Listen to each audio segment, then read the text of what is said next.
The key is time is precious. Now let me give you Bill Bailey's description of time. Life is not just the passing of time.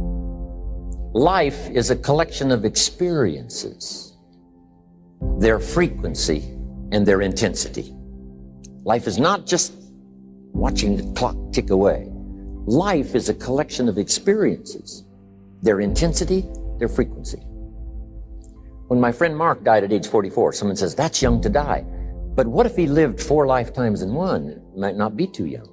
Whatever the span of your life turns out to be, here's what you want to fill it up with: experiences and the intensity of those experiences. But now let's talk about the management of time.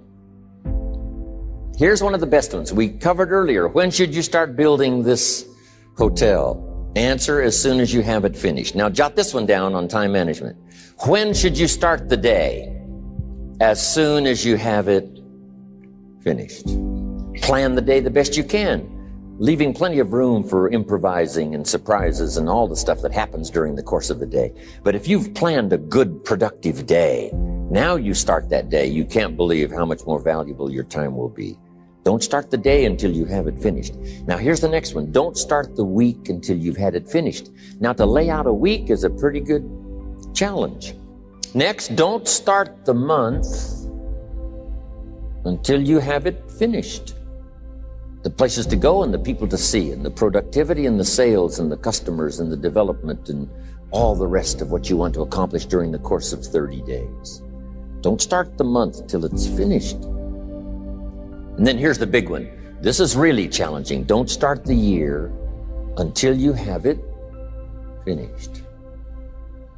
To the best of your ability. It can't be finished like minute by minute.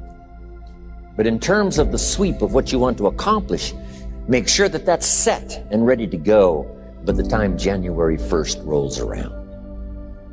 And it might get all upset. It might get torn up and you do a new one. You make so much progress the first 90 days that now you've multiplied it all by 2, by 3. Because that happened to me. I thought, wow, this is going to be a great year. By the time I'd finished the 3rd month, I'm rolling, I'm soaring. So many things are happening. I revised my whole year's plan. Now, jot this down. Approaches to the management of time. Here's the first one. Step down to something easier. The guy's in sales and he says, oh, I want to own the company. Finally owns the company. Now he's got no time to play golf. He said, when I was in sales, I was making big money playing golf 3 days a week.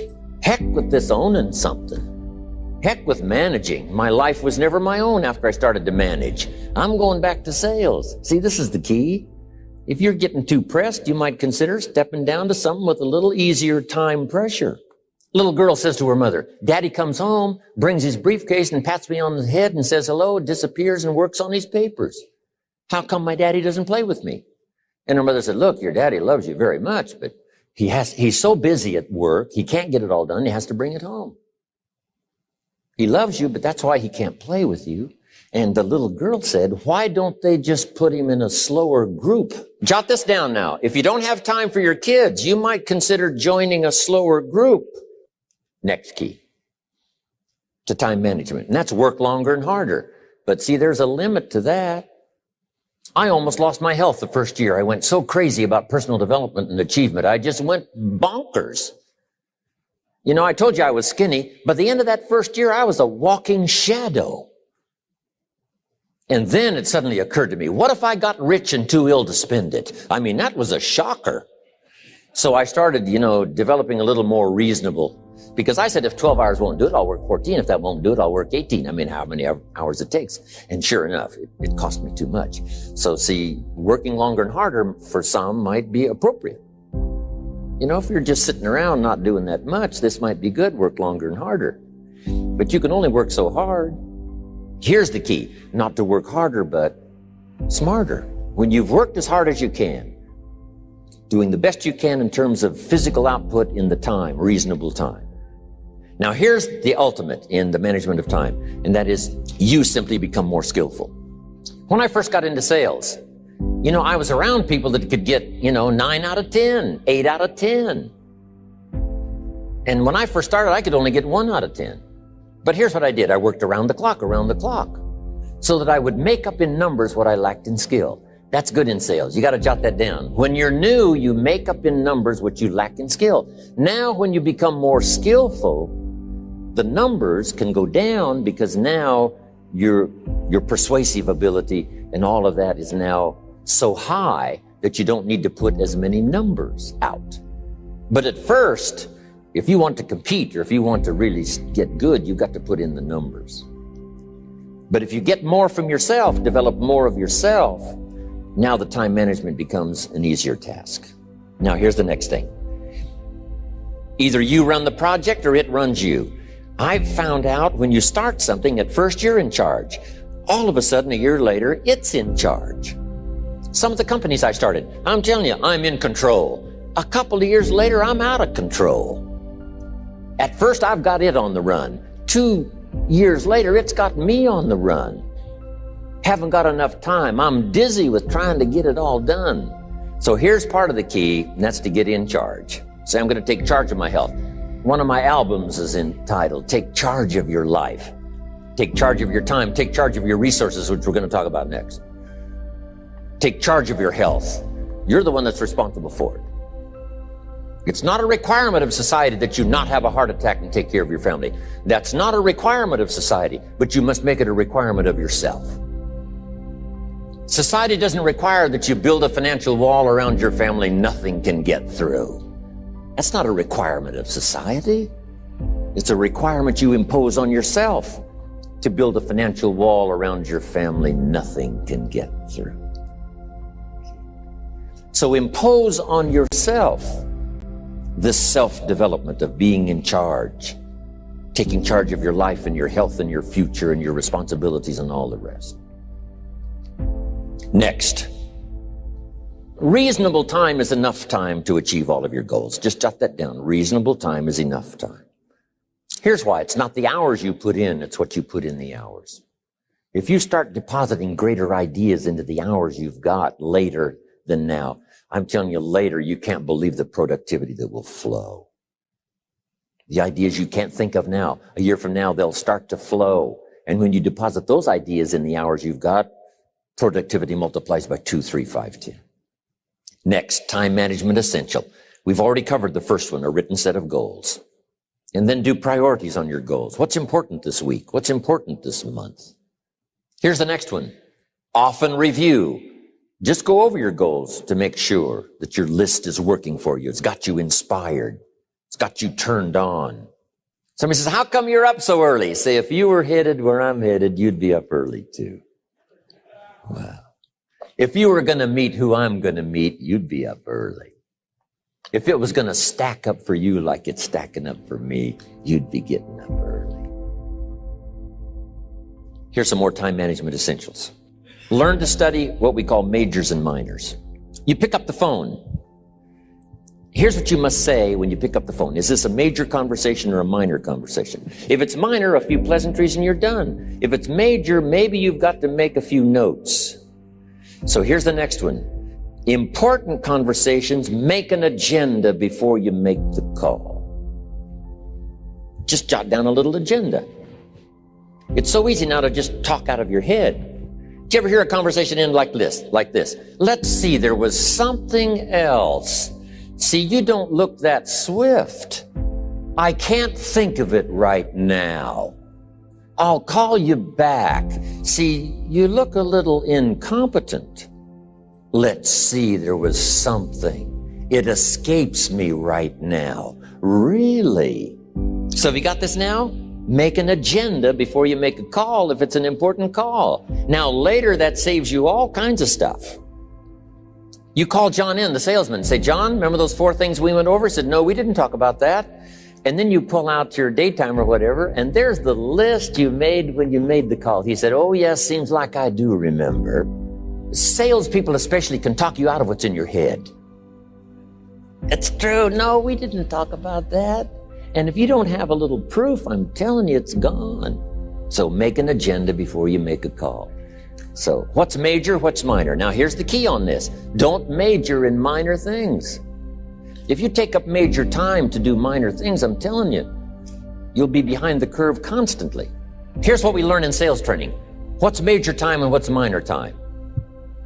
Here's minor time, thinking about prospects. Here's minor time, making lists of prospects.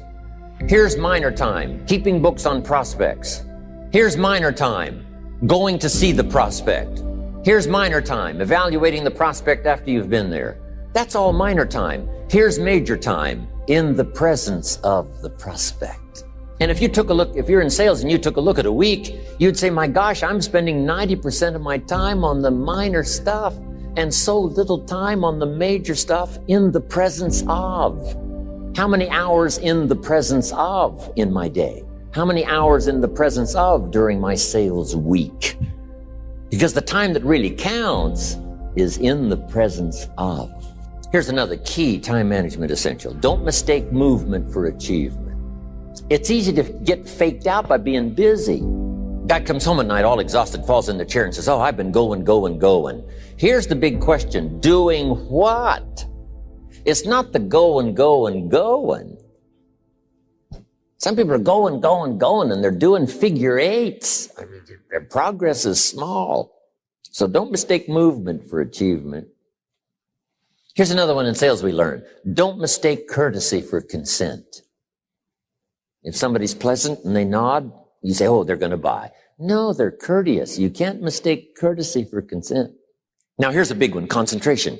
I had to learn this. All those years ago, I'm in the shower trying to compose a letter.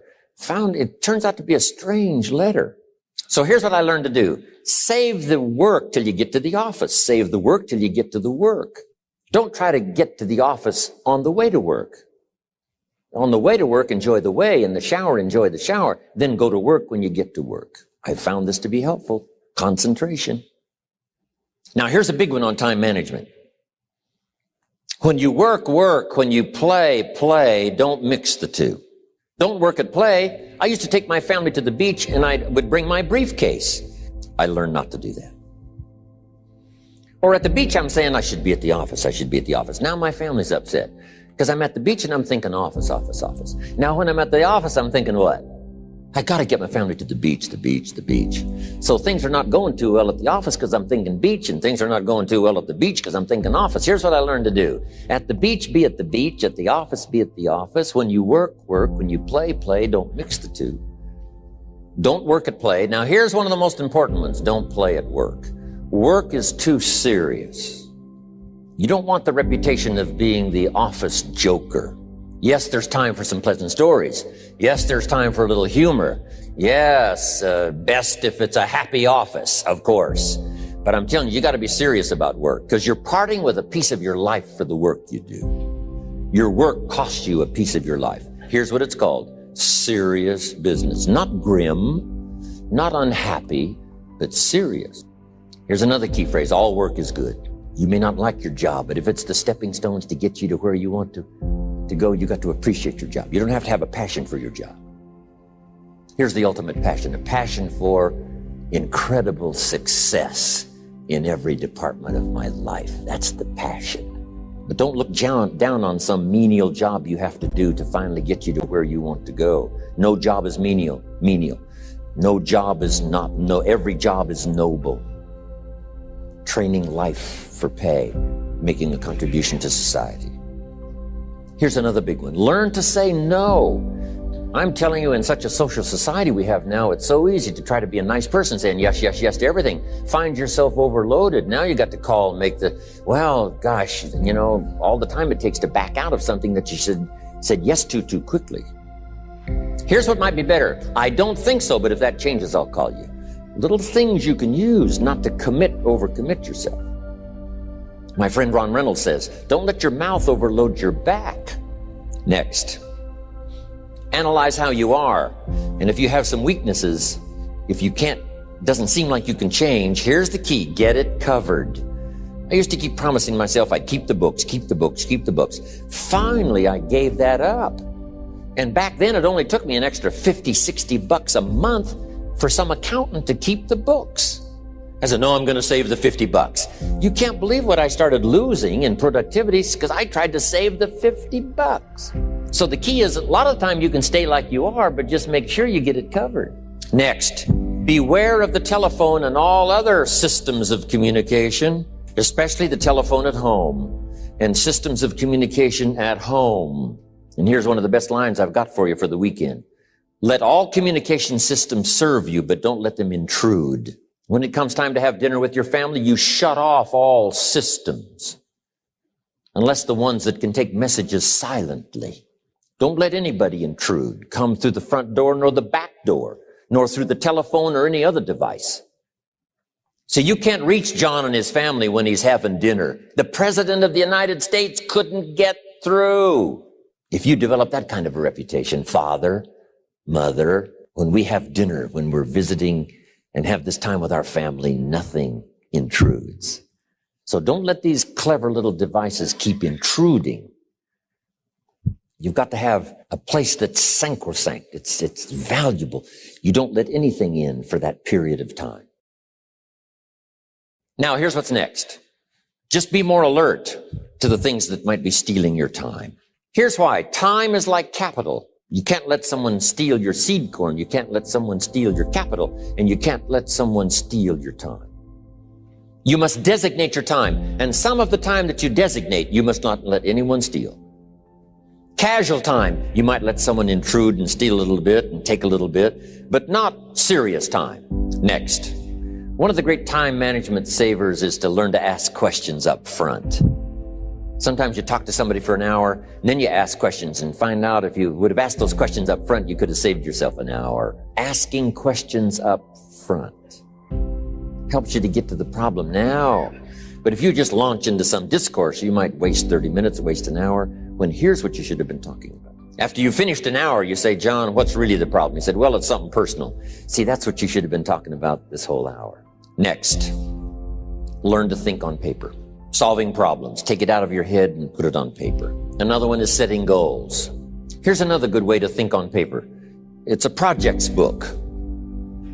Each person you're working with and each project you're working on, get a loose leaf binder and a tab and some pieces of paper behind the tab and do a little continual summary of how it's going between you and that person and between you and that project. I call it a projects book. It is so useful to me. But what's going on between you and this person? When you last got together, what did you talk about? And you got a few notes there. Here's what we talked about the last time we got together. Now when you get together again, you can review that so you'll know better what to talk about. When the president gets ready to travel and he's going to meet some important people, guess what they bring him? All these briefing books. Right? The last time you were with Khrushchev, Kennedy is informed. Here's what he said and here's what you said. Kennedy said, oh, that's valuable. I need to remember that. If a person is important, it's worth a little running account. You might even have a projects book for your children. Here's what's happening between me and my child. We've talked about this and we've talked about this and we've talked about this. Next, a day timer. Keeping track of all of your appointments. You know, mine is all filled with, when to catch an airplane and when to do a seminar, and when to sit down and have a conference, all the rest. Next is a game plan. If you've got a house and the, insurance is going to come due and some other things are going to come due, you just put it on a spreadsheet and make sure it's taken care of. Key phrase, take things out of your head and put them on paper. Now here's the last one, thinking on paper, and that's to keep a journal. One of the things I'm known for around the world, have been now for 39, 40 years, is keeping a journal. Now my journal is not it's not necessarily it's not like a diary. It might be part diary. I'm flying over Ireland and I write down a few little things that impress me. Today I met this person. Wow, what an extraordinary event. Today I conducted this seminar in Rome. 1,000 people stood up and sang for me. I've got a little bit of a diary in there. But here's what primarily your journal is for. Collecting good ideas. A journal is to collect good ideas on your health, good ideas for your business, good ideas for your future, good ideas for time management. Because I used to take notes on pieces of paper and torn off corners and backs of old envelopes and restaurant placemats. And I threw all this stuff in a drawer. It did not serve me well. I finally learned to get a bound copy, right? And just keep a journal. Right? If I was here, I had my journal, I'd be taking notes, right? These 2 days in my journal. Now, if you're caught without your journal, you just take the notes when you get back home. You Put those notes in your journal, throw the paper away. Because we don't usually go through paper to review. But see, my journals now make up a significant part of my own library. My journal's all reserved privately for my children and my grandchildren. Can you imagine what I've collected over the years?